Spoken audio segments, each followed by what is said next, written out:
喺上一條片出街之後，有一位觀眾留言指出咗一個好殘酷嘅數字盲點。點解計退休有4% 嘅利息，但儲錢嗰陣就預設咗係零息嘅死存？佢計過，只要有7年嘅回報，堅持27年，50歲退休根本就唔係遙不可及。喺呢度我要講一句，呢位觀眾，你嘅數學係完全正確。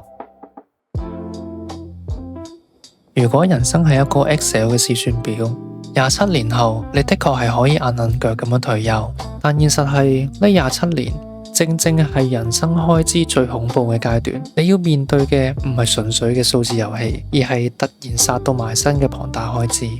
當你開始要負擔每個月皮幾2萬嘅供樓開支，或者屋企人突然需要一筆醫療費，你嗰個每月定期投資嘅完美算式就會瞬間被斷纜。試算表唔會計你斷供，但現實會逼你喺股市最低迷、最需要錢嗰陣，肉痛咁將啲本金割肉離場。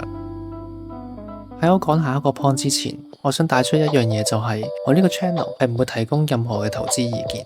好，我哋繼續。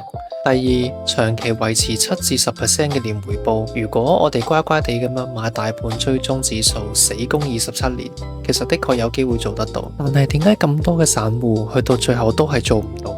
其實唔係因為條公式有錯，而係因為你過唔到人性嗰關。當你每個月安分守己咁供緊指數基金，一打開社交平台，見到身邊啲人或者網上嘅股神靠短炒玩期權，一日就賺咗幾十萬，你個心就會開始唔平衡。嗱，呢個又似唔似係講緊你呢？你會問自己，點解我要傻更更捱27年，我都可以好似佢哋咁樣一日就賺10幾萬？但係想發達一夜暴富嘅貪念，正正就係散戶最大嘅死穴。